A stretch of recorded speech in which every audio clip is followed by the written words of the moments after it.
Al programa d'avui creuem l'Atlàntic per arribar a la ciutat que diuen que mai dorm, Nova York. És probablement la ciutat més coneguda del món i viuen uns 9 milions de persones i et pot agafar tortícolis amb tant de gratacels.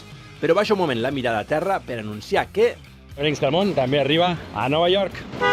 Sempre hi ha algun impacient que pita també a Nova York, però aquí hem vingut no per l'estrès, sinó per l'espectacle. I estem molt ben acompanyats per tot tipus de personatges de pel·lícula, que algun dòlar demanaran. Però ella contenta, el seu acompanyant també, així que me'n despreocupo. I segueixo buscant amb la mirada fins que les trobo a elles, tan dinàmiques i divines, passejant amb pas segur i decidit pel centre de la ciutat. Amb la seva energia, comencem! Hola, sóc Jordi Chanovas de Tortosa i benvinguts a la ciutat de Nova York. Comencem al quilòmetre zero, a Times Square.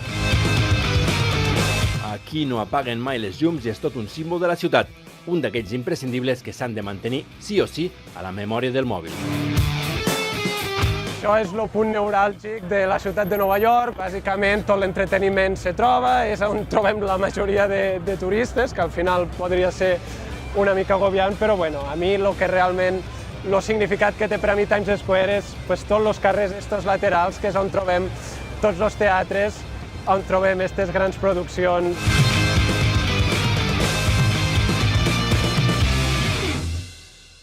Mira, allí. Què hi ha aquí? Hamilton. Què és Hamilton? És el musical més famós, podríem dir, avui en dia aquí a la ciutat de Nova York. Explica la fundació dels Estats Units des del rap i el hip-hop. Ah, sí? Sí, Que guai. realment és una obra única. Broadway, que de fet és un dels llocs que més m'agraden i que menys m'agraden, perquè aquí és on trobo una de les meues grans passions, que és el teatre, poder anar al teatre. I no m'agrada gens perquè, com veieu, hi ha moltíssima gent, és agobiant, hi ha molt de soroll. Aquí tenim el d'Aladín, una mica més enrere tenim el de Harry Potter i bueno, aquí és on estan les grans produccions de teatre, els grans actors del moment.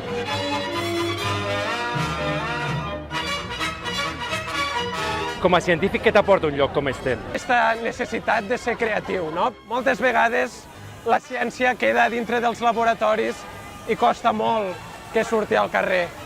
I jo crec que moltes vegades és aquesta dificultat en comunicar la ciència. El teatre el que em permet és veure com se poden explicar històries que emocionin i que arribin a la gent, i això és una mica el que jo intento fer com a científic i com a persona. Aprendre a comunicar-me i que les històries i tot el que jo pugui explicar arribi a la gent.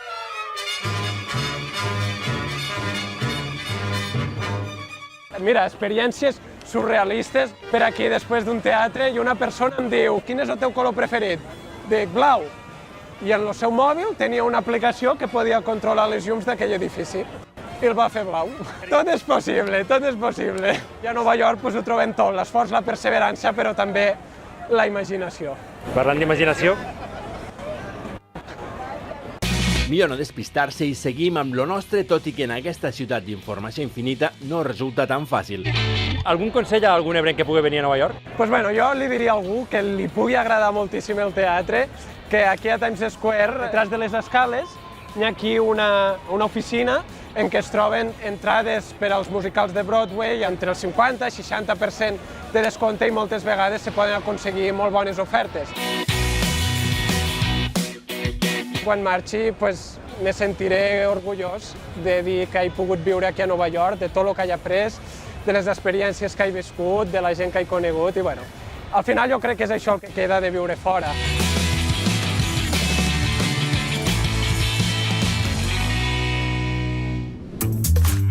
Explica'm quines són les teves investigacions més recents. Jo ara recentment m'he posat en un camp que trobo apassionant, que és l'eix estómac-cervell, que al final una mica és intentar entendre com les bactèries que tenim dintre el nostre estómac influencien la forma com pensem, com actuem, com ens comportem, i de fet és una, jo diria, de les següents grans fronteres dintre de la neurociència, que és entendre aquesta connexió entre l'estómac i el cervell, que de fet, no només com actuem i com pensem, però s'ha vist relacionat en la majoria de malalties mentals, psiquiàtriques, neurològiques, i bueno, és tot un món per descobrir.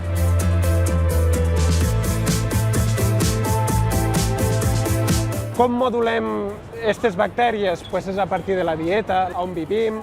Sabem que la zona geogràfica impacta molt la composició de les bactèries.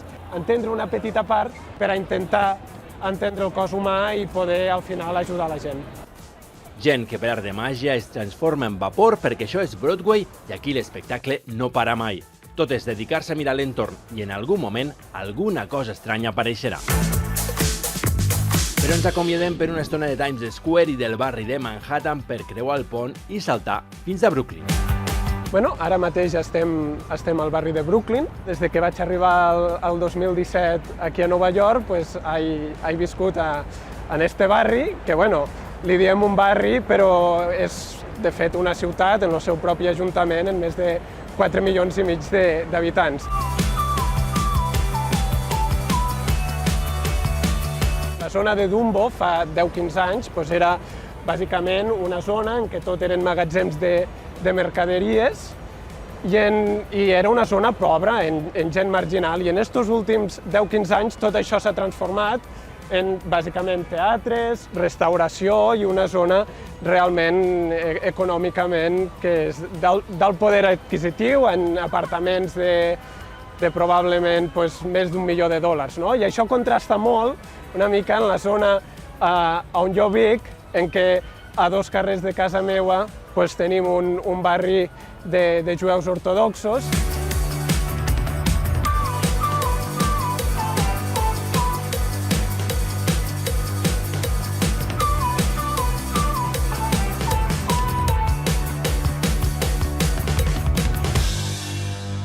Una curiositat, este restaurant d'aquí darrere, el Julianes, durant anys va ser el lloc on es servia la millor pizza dels Estats Units i alguns diuen que del món. Mira, això, 4 helicòpters d'IPA.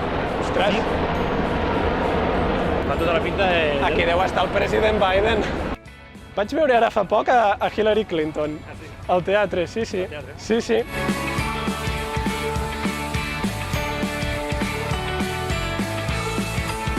Vaig arribar aquí a l'agost del 2017, arribo per a fer el doctorat, estic fent el doctorat en neurociència a la Universitat Estatal de Nova York. Vaig aplicar a les beques de la Caixa per a poder estudiar a l'estranger. Vaig tenir l'honor de rebre-la i això la veritat és que ha facilitat una mica la meva estada aquí.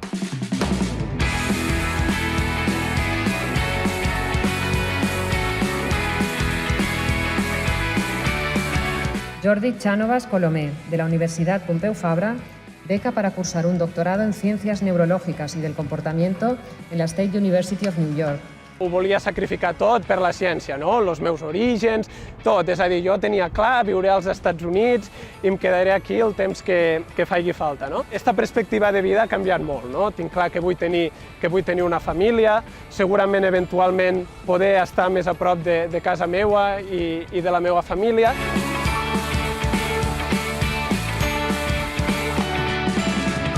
El que també necessito és tenir este pensament creatiu que moltes vegades has de sortir fora de la ciència per a trobar-lo.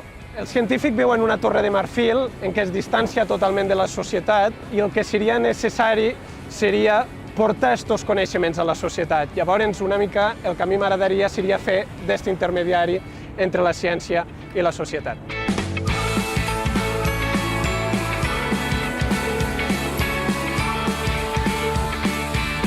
De fet, estic fent 2 coses. El doctorat en neurociència no era suficient, també estic fent un màster en bioètica aplicada a la formació de política pública, però el que tinc clar és que m'agradaria combinar aquests 3 camps que he estudiat, la neurociència, la bioètica i la política pública, per a intentar generar un canvi social en positiu.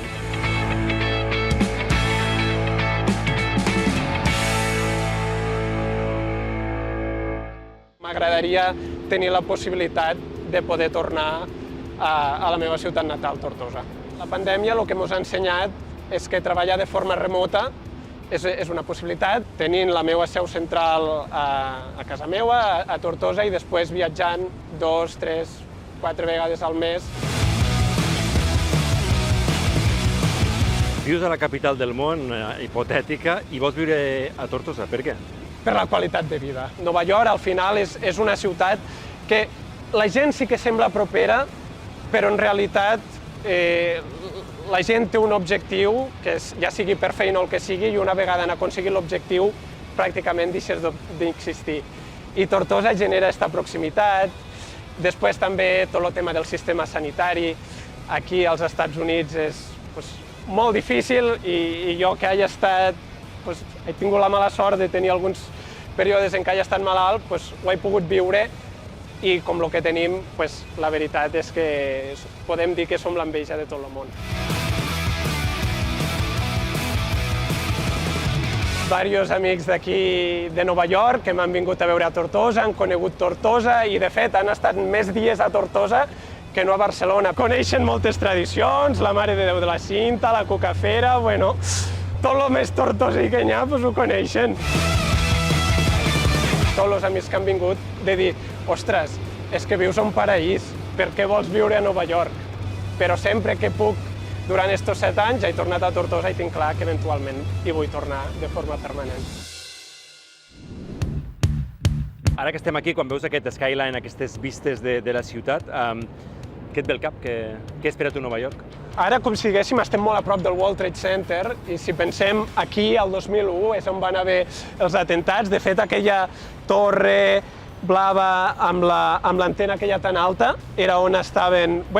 aquella zona era on estaven les Torres Bessones, i podem veure una mica aquest esperit de Nova York, de sempre ressorgir, de sempre continuar. És a dir, és la ciutat que mai para. És a dir, poden morir 2.000 persones, que la ciutat quedi devastada durant una setmana, però després d'aquella setmana Nova York continua, i això, la veritat, és una cosa que he viscut aquí a Nova York, que és una ciutat que és el que diuen, que mai dorm, i és veritat, perquè passen coses, però la ciutat segueix i segueix. Als Estats Units en general, i sobretot a Nova York, la gent viu pel treball. Sí, han aconseguit reconstruir la ciutat a partir d'aquest treball, però jo crec que també s'han perdut oportunitats per fer un creixement social que aquesta ciutat necessita. Perquè tot i que sembla, tots són grans edificis, les desigualtats socials, racials, que existeixen aquí a Nova York realment són molt grans. M'acomiado de Jordi, i tot i que seguiria escoltant aquest cervell del present, he de seguir la meva ruta per aquesta ciutat infinita.